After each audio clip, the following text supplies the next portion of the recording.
देश जो है ना सबसे ज्यादा कंड्यूसिव देश है। पिछले 10 साल में जितना देश बदला है उतना 100 साल में नहीं बदला होगा। आइडिया बहुत अच्छा भी हो और इरादा भी बहुत मजबूत हो तो भी चांसेस है कि आपका बिजनेस फेल हो जाए। कई बार क्या होता है, प्रोडक्ट आप ले आते हो, कस्टमर बोलता है अच्छा है लेकिन मुझको चाहिए नहीं। हम काका को सीईओ नहीं बनाते। Man power can make you super power.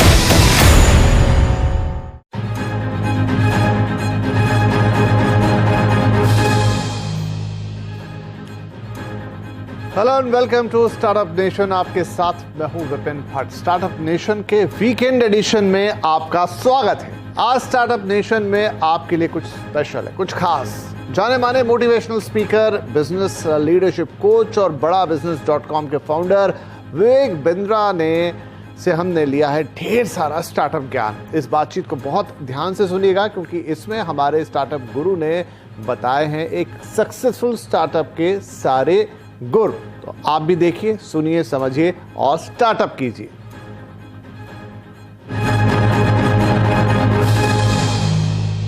स्वागत कीजिए मेरे साथ डॉक्टर विवेक बिंद्रा का। सर बहुत स्वागत है आपका and we are really happy to have you on the startup nation. तो सबसे पहला सवाल मैं आपसे यही लेकर आता हूं कि जो इस समय देश का स्टार्टअप है या देश का यूथ है, उसके लिए अपॉर्चुनिटीज के जो रास्ते खुल गए आज, क्या वैसा कभी पहले माहौल देश में था या वैसे कभी मौके देश में थे? स्टार्टअप पे जो आपने प्रश्न पूछा, आज पहली दफा ऐसा हुआ है कि कैपिटलिज्म विदाउट कैपिटल का जमाना आया है। ये पहली बार ऐसा हुआ है। और दूसरा, हमारा देश जो है ना, मैक्रो इकोनॉमिक्स जो है उसके हिसाब से सबसे ज्यादा कंड्यूसिव देश है आने वाले समय में स्टार्टअप्स को बिल्ड करने के लिए। एंटरप्रेन्योरशिप बहुत जबरदस्त है यहाँ पे। रीजनल एंटरप्रेन्योर्स हैं, उनको ग्लोबल बनना बाकी रह गया है। मॉडल्स बिल्ड करने सीख रहे हैं, थोड़े चेंजेस ला करके उसको स्केल किया जा सकता है। जो पहले माहौल हुआ करता था उससे आज पिछले 10 साल में जितना देश बदला है उतना 100 साल में नहीं बदला होगा। राइट। स्टार्टअप्स के लिए बहुत कंड्यूसिव समय है सब। एक अच्छा आइडिया ज्यादा जरूरी है या एक मजबूत इरादा? क्योंकि बहुत सारे अच्छे आइडिया बिना इरादे के दम तोड़ देते हैं। एक्चुअली अगर मैं फंडामेंटली इसको आंसर करूं, आइडिया बहुत अच्छा भी हो और इरादा भी बहुत मजबूत हो तो भी चांसेस है कि आपका बिजनेस फेल हो जाए। ओके। क्योंकि फंडामेंटली आपको क्या चाहिए? आपको चाहिए कंज्यूमर की वो बर्निंग प्रॉब्लम जिसको आप सॉल्व करें, जो कस्टमर आपके बिना अपने आप सॉल्व ना कर पाए। ठीक है। पहला फंडामेंटल ये होना चाहिए। अगर आप दुनिया की कोई भी बेस्ट ऑर्गेनाइजेशन को देखें जिसने मोनोपोली क्रिएट करी है मार्केट के अंदर, उसने 2 प्रश्नों का उत्तर दिया है। पहला, कस्टमर की बर्निंग प्रॉब्लम क्या है। दूसरा, ऐसे कैसे सॉल्व करूं कि कस्टमर मेरे बिना अपने आप सॉल्व ना कर पाए। दूसरा थोड़ा लंबा स्टेटमेंट है तो रिपीट करूंगा, ऐसे कैसे सॉल्व करूं कि वो मेरे बिना अपने आप ना कर पाए सॉल्व। ओके। तो वहां से उसके बाद फिर उसको एग्जीक्यूट करने का समय आता है। उसके प्रोडक्ट्स लेने हैं, छोटा छोटा उसके एमवीपी जिसको बोलते हैं, मिनिमम वायबल प्रोडक्ट। एमवीपी का साधारण भाषा में अर्थ हो गया कि क्या कस्टमर मुझको एडवांस देने को तैयार है जो मैं नया प्रोडक्ट लेके आ रहा हूं? क्या कस्टमर मुझको थोड़ा डिपॉजिट देने को तैयार है जो मैं प्रोडक्ट लेकर के आ रहा हूं? क्या कस्टमर लेटर ऑफ इंटेंट देने को तैयार है कि मैं आपसे खरीद लूंगा? क्या कस्टमर, क्योंकि कई बार क्या होता है, प्रोडक्ट आप ले आते हो, कस्टमर बोलता है अच्छा है लेकिन मुझको चाहिए नहीं। ये बात होती है। बिल्कुल। तो यही है कि तो जो मैं समझा यहां तक कि सबसे पहले आप प्रॉब्लम को आइडेंटिफाई करें, फिर उसका सॉल्यूशन आप निकालें और फिर ये देखें कि ये सॉल्यूशन कोई आपसे खरीदने के लिए तैयार है कि नहीं। राइट। बहुत अच्छा है। खरीदने के लिए तैयार कस्टमर, हाँ, इन्वेस्टर नहीं अभी। हाँ, कस्टमर। पहले कस्टमर को खरीदने के लिए मेरी कंपनी भी आएंगे बाद में लोग, लेकिन पहले कस्टमर खरीदने को कितना जल्दी तैयार है वो बहुत इंपॉर्टेंट है। क्योंकि देखिए, the dog will decide the dog food.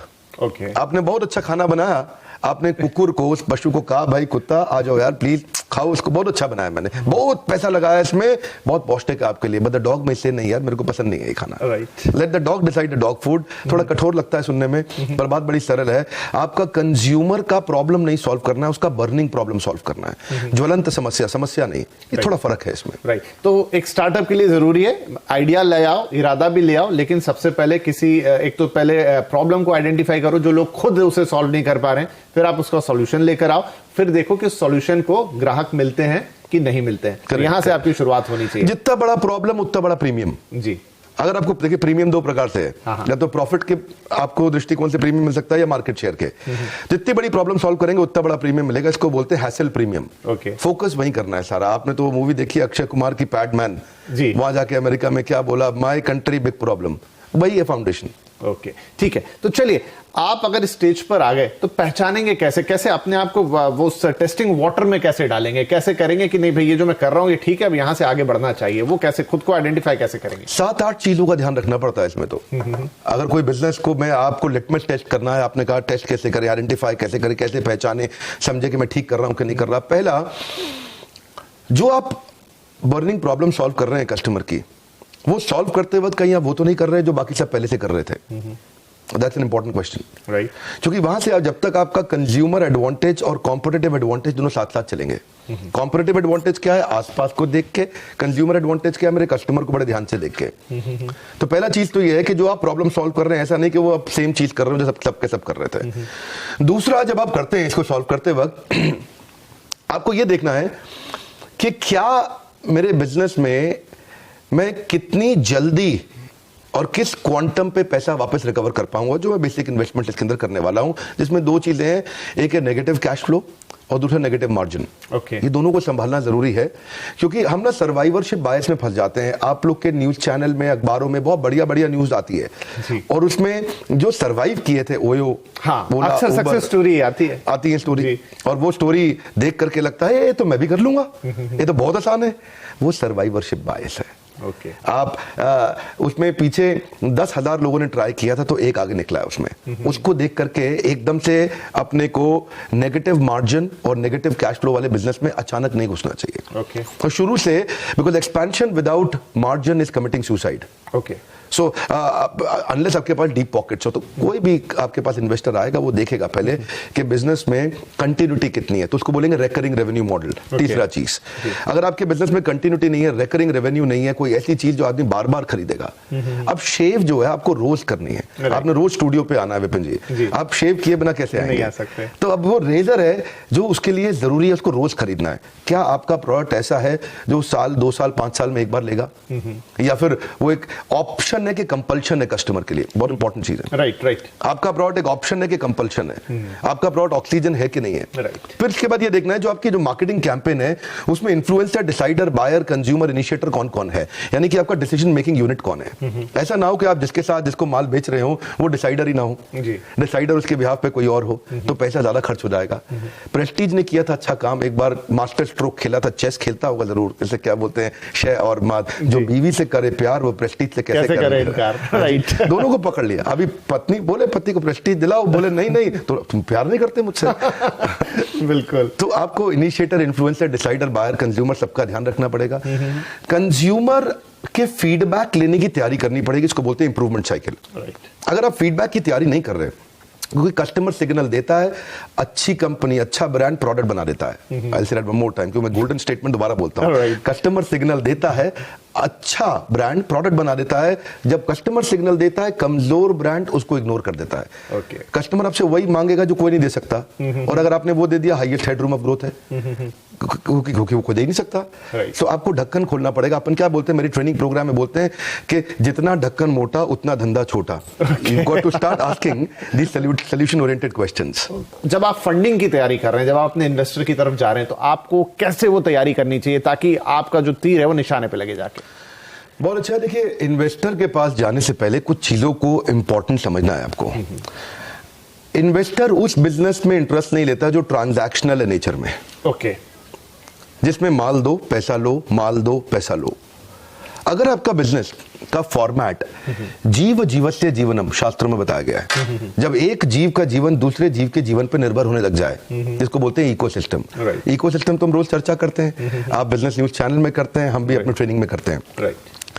Ecosystem का फाउंडेशन समझना जरूरी है। फाउंडेशन है एक जीव का जीवन दूसरे जीव के जीवन पे निर्भर कैसे करे, ताकि सब लोग इकट्ठे मिलकर उसको इवॉल्व करें। दुनिया की 10 सबसे बड़ी कंपनी में से अगर आपने 5 उठा ले, अल्फाबेट मतलब गूगल, प्रोजेक्ट नहीं है, प्लेटफॉर्म है। माइक्रोसॉफ्ट प्रोजेक्ट नहीं है, प्लेटफॉर्म है। एप्पल का iOS प्रोजेक्ट नहीं है, प्लेटफॉर्म है। फेसबुक प्रोजेक्ट नहीं है, प्लेटफॉर्म है। अगर आप दुनिया की 10 में सबसे बड़ी 5 कंपनी उठा लें तो सब प्लेटफॉर्म्स हैं। वो एक ऐसे इकोसिस्टम है जहां दूसरे लोग मेहनत कर रहे हैं, मल्टी साइडेड ट्रांजैक्शंस हो रही हैं, जिसमें डिस्कनेक्टेड लोग कनेक्ट हो रहे हैं। राइट। अनकनेक्टेड लोग कनेक्ट हो रहे हैं, मल्टी साइडेड ट्रांजैक्शंस हो रही हैं। पता नहीं, ये शायद मैं साधारण भाषा में बोलने का प्रयास कर रहा हूं उसको। जी, जैसे यूट्यूब है, राइट। मैं यूट्यूब पे इस समय वर्ल्ड का नंबर 1 एंटरप्रेन्योरशिप चैनल है, पर मैं सफल क्यों हुआ उसमें? बड़ी सिंपल सी बात है, यूट्यूब ने एक प्लेटफॉर्म बनाया, राइट। और प्लेटफॉर्म में क्या होता है, कंटेंट कंज्यूमर भी है, कंटेंट क्रिएटर भी है, कंटेंट पे एडवर्टाइजर भी है, और यूट्यूब खुद भी है। साधारण भाषा में, कठोर भाषा में क्या कहते हैं विपिन भाई, कि जुआ खेलने वाला पैसा नहीं कमाता, जुआ खिलाने वाला कमाता है, राइट। तो ये जो प्लेटफॉर्म क्रिएट करता है, हाँ, जो प्लेटफॉर्म क्रिएट कर रहा है ना, वही आगे जा रहा है। इन्वेस्टर ये देखना चाहता है कि क्या आपकी प्रेजेंस के बिना अपने आप आपका धंधा, आपका बिजनेस ग्रो कर रहा है कि नहीं कर रहा, क्या बाकी लोग मेहनत कर रहे हैं आपका बिजनेस ग्रो करने में, जो कि अपने आप ग्रो करे। जब ऐसे फॉर्मेट्स आते हैं तो इन्वेस्टर एकदम एक्साइटेड हो जाता है, अरे कुछ है इसमें, दम है, तो वो सुनता है उसके बाद। नहीं, बड़ी गहरी बात कही आपने। तो आप जब इन्वेस्टर के पास जा रहे हो, जो मैं देखता हूं स्टार्टअप नेशन पे कई इन्वेस्टर्स आते हैं, लेकिन वो मैं सबसे पूछता हूं कि आपके पास जब कोई आता है प्रपोजल लेके, तो आप क्या देखते हो? शायद 100% जवाब आया कि सबसे पहले हम टीम देखते हैं। क्या आप इस बात से एग्री करते हैं? बहुत खूब। रामू काका को सीईओ नहीं बनाते।